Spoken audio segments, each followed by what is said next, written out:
Hello,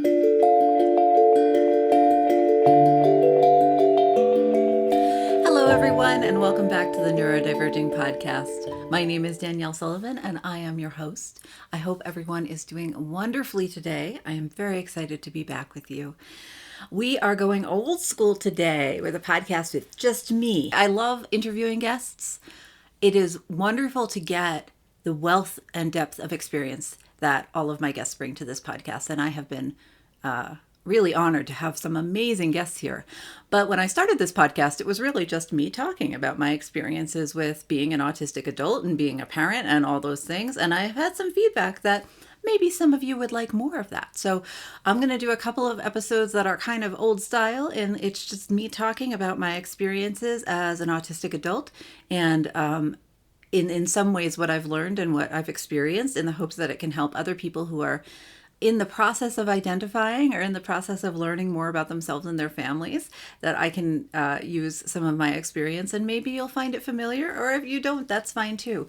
But there is a huge diversity in autistic experiences, and I do think it's important to talk about ourselves and our backgrounds to some degree, so that that diversity can be explored as best we can.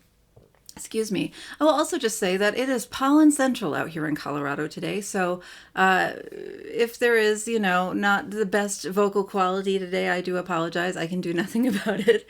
But I know that many of you are probably dealing with the spring pollen as well. I do love, love, love the flowers and the trees. It's just the pollen itself that makes me a little less happy. So today I want to talk about why I think it is so important to repair relationships with autistic youth, and why I would argue that it's even more important to parent in a style that allows for repair of relationships. And I'm going to define that a little bit in a minute, for autistic and to some degree ADHD youth, and some basically any neurodivergence that is not neurotypical. There's trauma associated with growing up like that, even in a very supportive, very well organized, very well run, very well parented home. And that means that being able to repair relationships and create trust with family members is even more important. So that's what we're going to talk about today. Before I get into that, I just want to give a quick shout out to thank my patrons. Thank you. You guys make this possible. I am dealing with some computer technical challenges lately. You may have noticed that things are not going up on YouTube in the same way that I would like them to, especially when you compare to how the podcast goes up pretty regularly with not too many gaps, I am lucky to say. I have been having video problems, and my patrons are the folks who are allowing me some wiggle room in my budget to potentially look at new technology if that's needed for the channel, and I just so appreciate them. They are also the folks who are most likely to get their suggestions made into podcasts. So this was a patron requested podcast that I am so happy to put together, because it's something that I had wiggling around in the background of my brain for a long time, and it was kind of brought to the surface by patron interaction and questions and just talking. So I really appreciate my patrons. If you would like to become a patron, it's just a way to offer financial support to everything I do at Neurodiverging. Your support goes towards giving me a budget to work with monthly, so that I can hire out transcription services, so that transcripts are accessible to folks on the website, to keep the website up and running so people can use it as resources, to keep the podcast up and running so people can use it as a resource. There is no money in podcasting. I'm sure you know. I don't sell ads very often. I don't get any income from this. This is a labor of love. So patrons help me have some funding to make this possible, and I just so appreciate them. If you'd like to become a patron, you can check out patreon.com/neurodiverging. You're also welcome to just at any time, if you have a little bit of extra money, or if this podcast has been really helpful to you, if you want to throw $10 in the pot just for 1 month, it really helps. I cannot tell you how much difference individual donations make to this podcast. So thank you to my patrons. Thank you to the people who support this podcast. I so appreciate you. And I'm not kidding when I say that. So, and if you're just here to learn and you have no financial resources to throw away at, a random person on the internet, I totally get that. And I'm really glad you're here. So, all right. So let's dig into this topic of why repair is so important in neurodivergent families, let's say, or mixed neurotype families. So first I want to talk about what is this concept of rupture and repair. These are psychological or psychology sourced terms that we use when we talk about relationships in a family. And then I want to talk about why I think that they're so central to being able to bring up a child or children who are able to have the emotional intelligence to understand themselves, to understand what they want out of relationships in life, any kind of relationship, romantic, friendship, platonic, work relationships, everything. And why that kind of thing is just so much more difficult for neurodivergent youth and children than it is for neurotypical youth and children. So that's kind of all we're going to talk about today. So first let me talk about rupture and repair. So there's this idea in psychology, and I'm not a professional psychologist anything. So, there's lots of resources on this. I'll put some in the show notes below, but also you can Google and you can find really good resources on this concept. But basically, these are psychology sourced terms that describe how we organize our relationships with our family members when we're very young, and then how we create trust and maintain trust over a long period of time as we're growing up with our parents, right? So there's this idea that when you're born into a family, how your parent or caregiver reacts to you as an infant creates an attachment style. So if you have a very attentive parent who mostly comes when you ask, who mostly comes when you cry, who mostly, attends to your needs, it doesn't have to be perfect, but it has to, be pretty good. Someone who's attentive to you, someone who picks you up when you cry, someone who feeds you regularly, someone who changes your diaper, right?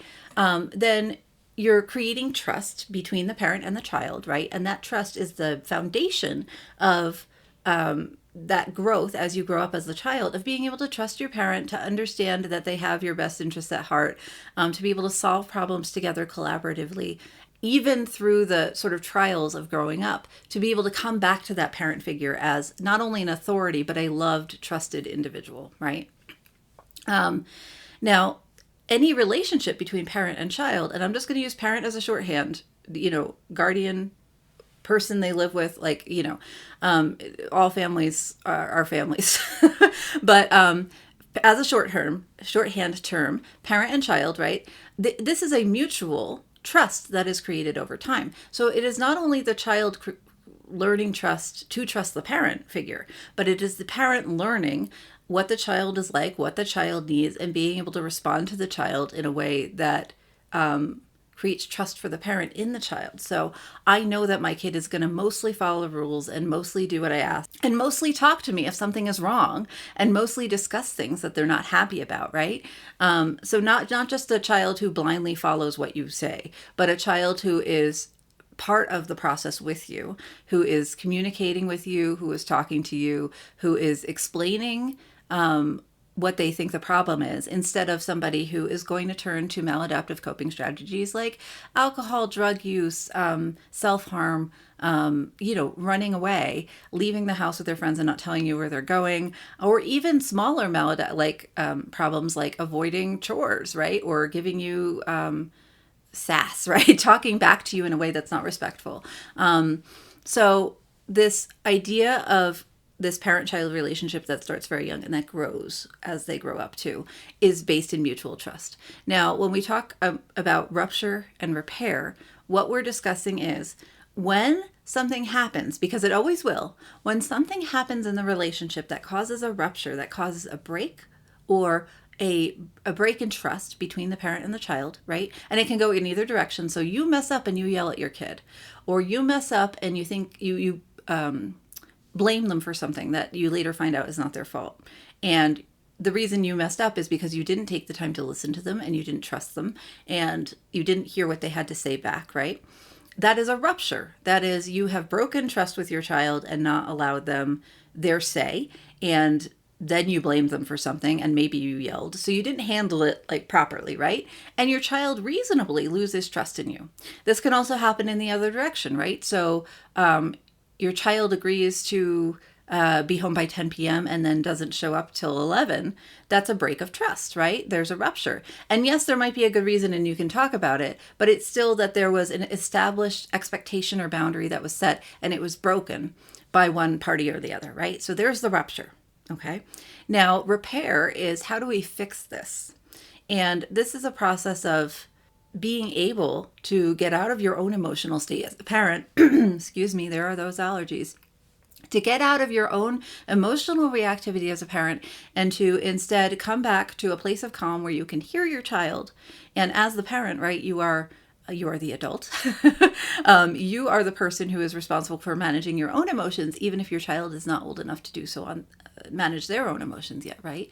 So to get out of your emotionally reactive state of maybe stress and concern and worry that your child didn't come home in time, and to calm down and to talk to them about it and to hear their side of the story and to work together to solve the problem. Now, this is repair. This is solving the problem together. And this is also this idea of not just apologizing and moving on, but of active repair, right? So this idea of when you look at social justice work, human rights work, reparation, this idea that we don't just apologize and we move on, but we actively look for ways to rebuild trust in the relationship over time.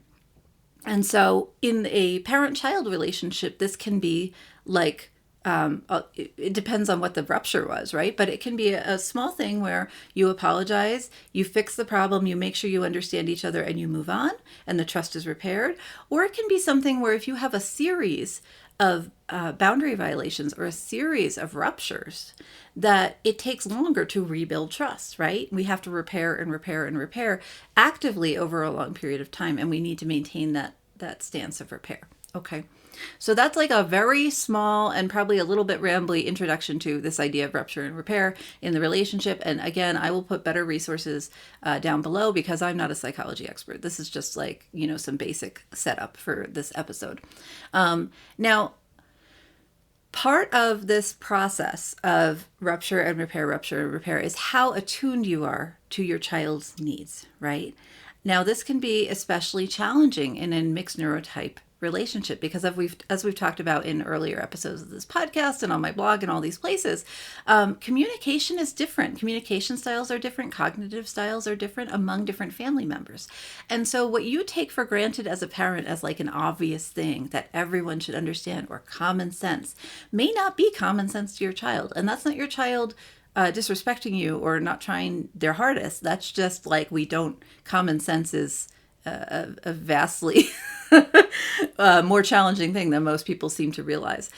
We have different brains. We process the world differently. We communicate differently. And so again, we've talked about if your communication style is a little bit more florid or a little bit more, if you use a lot of sarcasm, if you joke a lot, if you use a lot of metaphor and imagery and figurative language, that might be harder for, say, your autistic kid to understand, right? And that's not, again, purposeful break in trust, but this is this misalignment or misattunement in the relationship where the parent may not be totally in sync with what their child needs and what their child is thinking.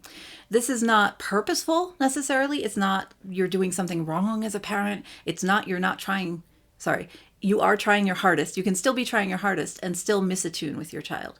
Now, over time, if you have too much misattunement, then you get a child who is feels a lack of trust with their parent. And this can be one-sided. This can be the parent thinks everything is fine and the child is quote unquote acting out, right? The child is missing curfew. The child is writing on the walls. The child is throwing shoes at your head, whatever it is, right? And the parent is like, why is this happening? Like, I feel like I'm a pretty good parent, but the child does not feel like they are heard and honored and respected in the relationship and may or may not be able to communicate that, right?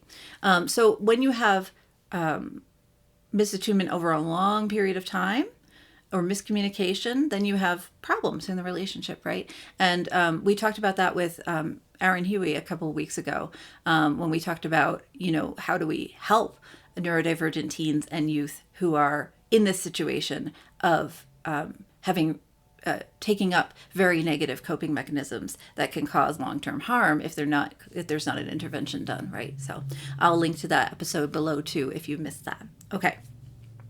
So now that we have all that kind of like psychology babble out of the way, which I hope at least gives you a framework for thinking about your relationship with your family, now I want to talk about why I think this is especially important for mixed neurotype families. And I touched on it a minute ago, but let me dig in a little bit. So when I was a child, I grew up in a pretty rural area with my two sisters and my mother and my father.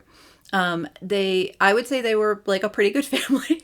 I've talked about this a little bit before, right? I was born in 85. So, the way we think about mental health and especially about neurodiversity was just not there yet, right? Autism wasn't a thing unless you were severely disabled. Certainly somebody like me could not be autistic in that space and time. It was just not really considered a thing. And parenting was different too. And I was lucky to get relatively what we call authoritative parenting, which means parents who set boundaries, explain those boundaries, and then hold them. Parents who are kind and respect the child, right?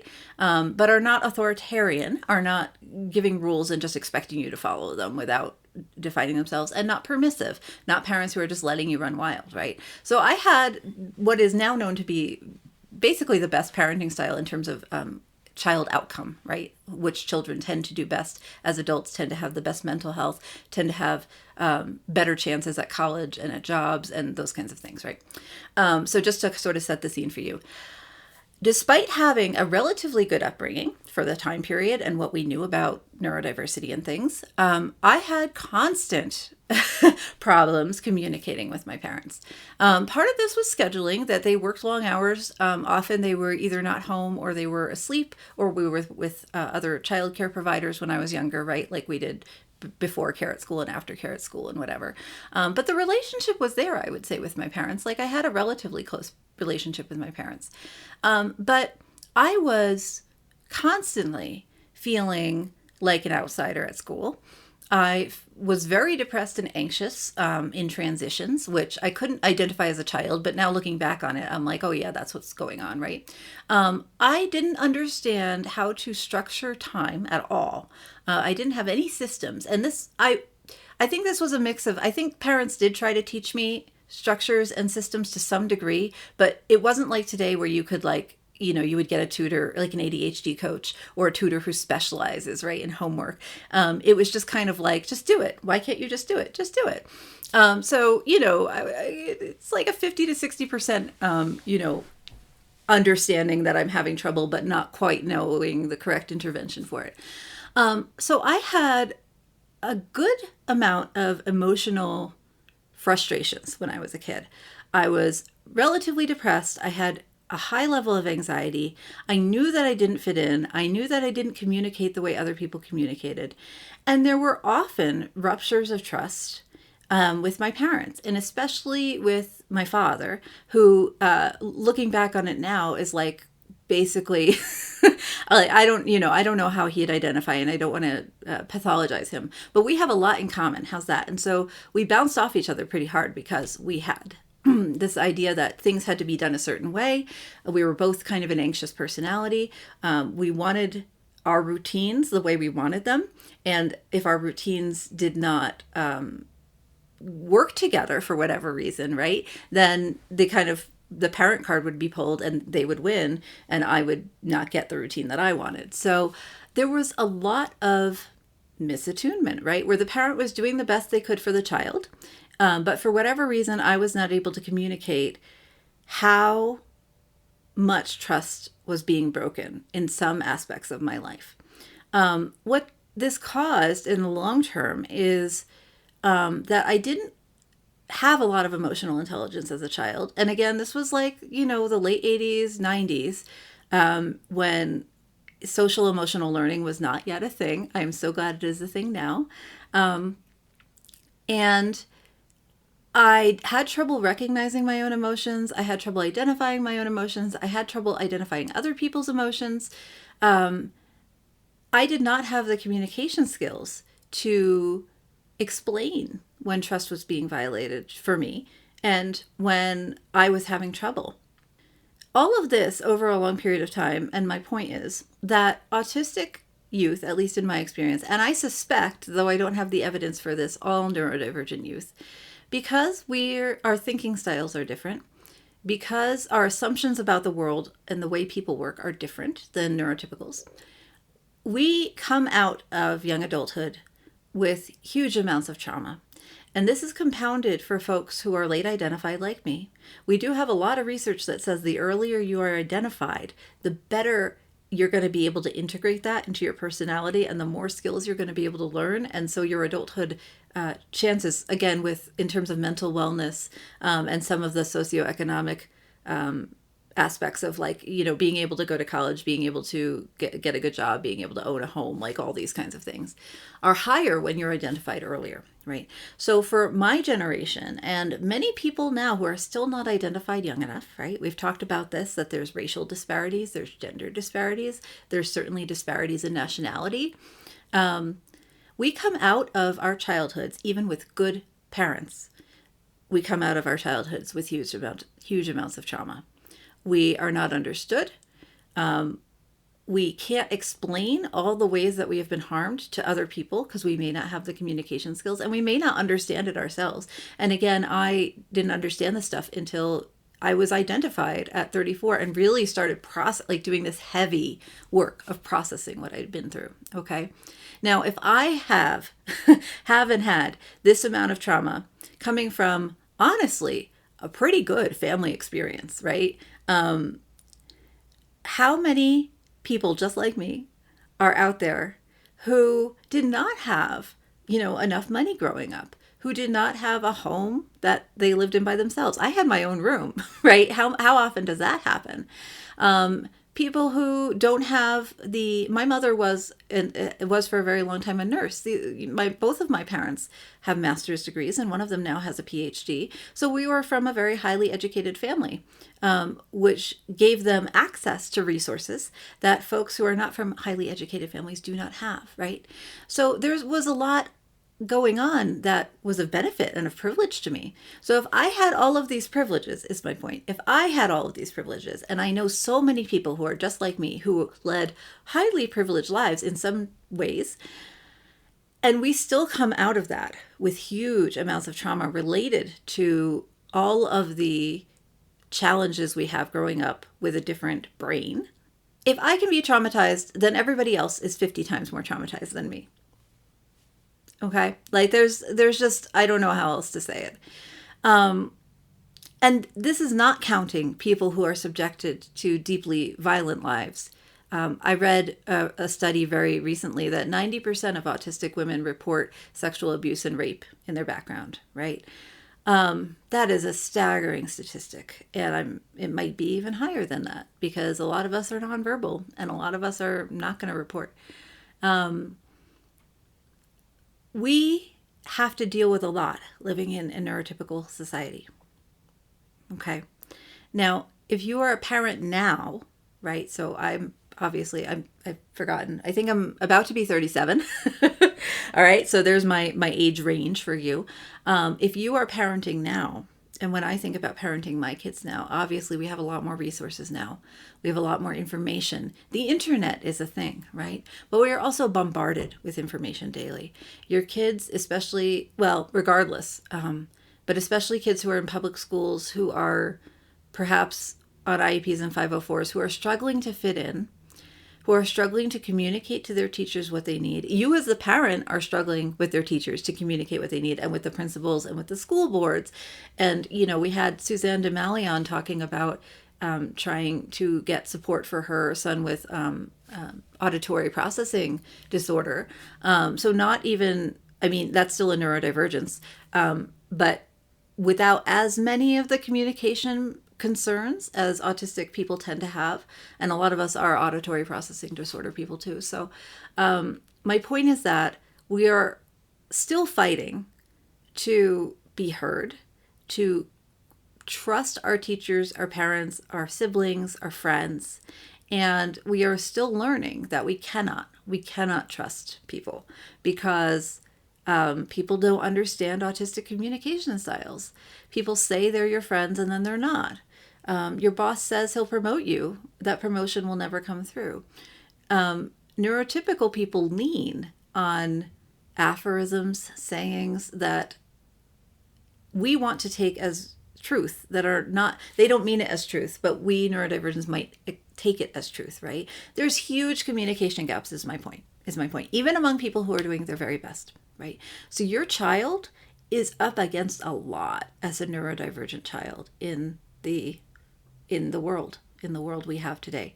If you're a neurodivergent yourself as a parent, and any of this rings true to you, or if it rings totally false, please email me. I would love to hear your story. I'm at neurodiverging.podcast@gmail.com, or leave a comment if you go to the blog post on this. I would really love to hear your experience with this, but this is my experience, okay? My children are still relatively young, but we focus very hard on creating trust because, again, statistically, neurodivergent kids are not likely to live as long. We're at higher risk of suicide. We're at higher risk of self-harm, of all sorts of negative outcomes, basically, right? It's hard for us to find work, especially in a place that's going to support our needs and potentially promote us in a way that we're due and that actually allows us to show our strengths. There's so much out to get us. And at least in the family, if you want your children to trust you, if you want your children to come to you with these problems that they're having, their communication problems at school, their teacher being abusive, their friends being abusive, a boyfriend who's pushing too hard, or, a partner who's pushing too hard, too early for sex or for whatever, right? If you want your kid to come to you with any kind of boundary pushing they're experiencing, and you want the chance to be able to say, here's how we deal with that, right? Let me teach you some skills. Let's build some communication. Let's build some boundaries. Let's do some training on how to do this. If you want that chance, you need to have this positive, trusting relationship with your child. And that means, this was a very roundabout episode, but you know what? It's the way I am. So I assume if you're listening to this, you've been with me for a while and you know how I am by now. So you need to understand rupture and repair in your relationship, because your child's whole life experience, like 85% of childhood for them, might be rupture. And I know that sucks and it's hard to hear. But even families who prioritize children's rights, who are respectful and clear, who do their research around the neurodivergence their child is experiencing, you are still in a community of people who do not understand. You are still in a school system of people who do not understand. Your child is a child who does not have the emotional regulation, the emotional intelligence, and the communication skills that an adult will. So it is your job as a parent to notice a rupture, to notice when your child when you've done wrong by your child, basically. And whether it's small or whether it's big, right? It's your job to notice that and to not always give it to your kid to come to you and say, I'm really mad about how you yelled at me the other day, or I really don't feel great that this happened. Because that's not their responsibility. They're the child. They don't have those skills yet. You as the parent, it's your job to create the emotional regulation skills and the emotional awareness skills to not yell at your kid, to have open, honest conversations that are non-judgmental so your kid can come to you when a thing is going wrong, to be able to notice, like, hey, my kid's developing a ton of anxiety at school around this topic. We need to interrogate that and we might need to intervene right now, right? Or to say, hey, I'm noticing a negative coping behavior popping up. What's going on there? What is that? What is the coping? Like, what are we coping for, right? Can we intervene right now? And that's a hard job as a parent, right? And we don't have easy jobs either, especially us. I mean, it's a hard job for a neurotypical parent. I'm not trying to put you guys down. But also, if you're a neurodivergent parent, you're more likely to not have these skills, right? These emotional intelligence, emotional regulation, and communication skills, especially if you're around my age. Maybe if you're a 20-year-old parent, maybe you got more of this. I don't know. If you are one, email me. I'd love to talk to you. But if you're around my age and you're parenting, right, you did not get social emotional learning in school. That was not something that happened. And in many areas of the country, at least the United States, children still don't get social emotional learning in school. I am very happy that where I live, they do. And when my children are homeschooling now, but when we were in public school before the pandemic, and I was touring the classroom and talking to the teachers and hearing about all the ways they incorporate social emotional learning, I was like, where was this when I was a child? Like, I needed this. No one knew to do it, right? Occupational therapy wasn't a thing for children of my needs when I was a kid. I'm sure it was there for, people who had been in accidents and people who had, again, quote unquote, severe disabilities, right? But for someone like me who was sort of mostly functional, OT wasn't an option, right? Speech language pathologists nowadays have all sorts of communication classes that you can enroll in. And some of them are really ableist and crappy. So do your research. But some of them prioritize how do we help neurodivergent people understand neurotypical people, and how do we help neurotypical people understand neurodivergent people, right? Because both of those things, it needs to go both ways. I'm a huge advocate for we can't just train neurodivergent kids on neurotypical communication. That's not cool. We need to be crosswising it, right? Okay. So there's a lot more resources now. As a parent, if you're struggling, it's okay. We've all been there. I have a lot of resources on my website for social emotional learning. I have my class on Autistic Emotions Explained that you can get through autistic.com. And there's also, if you Google, so many good podcasts nowadays, so many good blog articles and books, right? That weren't there when I was a kid. So if you're a neurodivergent parent, look into this concept of rupture and repair. Think about, am I noticing the ruptures, or am I seeing these sort of quote unquote negative behaviors from my kiddo and not knowing what's causing them, right? There's always a cause for behavior. It's almost never a kid actively trying to be bad. It's a kid coping the best way they know how, right? So if you're seeing a behavior, whatever behavior that is, that you don't like and you don't want, it is your job as the parent to figure out, what is stressing my kid out and causing this to happen, right? And what can I do to support them? And that might mean having to put aside your emotional reactivity to your children, because it goes both ways, right? If your kid yells at you, that gets our hackles up, and that's reasonable, right? We don't like to be yelled at either. But as the parent, it's your job to be able to deal with that, right? And process that and not yell back at your kid and get their hackles up, right? And really just be this non-judgmental figure that they can come to with literally anything that's on their little brain, even if it's, the latest half an hour, what I did in Minecraft today, screed, right? And, in another episode, I'll talk about self-care for parents too. You can set boundaries as a parent. So this is not about not setting boundaries with your child. This is about this concept of the trusting relationship and how much your neurodivergent kid needs you to be the trusted adult in their life, because they do not have it elsewhere.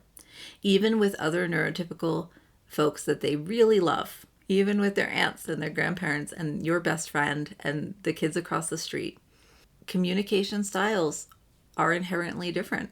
And this is not a slight against neurotypical people, but neurotypical people lie to neurodivergent people all the time without meaning to, because the way that they use language is different than the way that we use language. So your kid is dealing with all this stuff, is basically my point. And they need at least one person, and hopefully more, but they need at least one person who is on their side, who gets it, and who is going to be on their team when there's a quote unquote negative behavior, who's going to be on their team and say, I'm sorry this happened, and we're going to fix it. And we're going to keep fixing it until it's better. Okay. Thank you so much for being here with me today. I know that was a little rambly, but I hope that it was helpful to some of you. I have so many thoughts about parenting in general that it can be hard to break them into little podcast episodes, but I am glad to have been prompted by my patron to talk about this a little bit more. If it was helpful for you, I would love it if you could leave me a review on Apple Podcasts or somewhere, or send this to a friend, or share it in your local autistic support group on Facebook or whatever. It really helps. And also, if you're interested in supporting this podcast and more episodes like this, go ahead to patreon.com/neurodiverging and pledge $1 or $5 a month or up and get some cool perks and help me out with keeping this podcast running.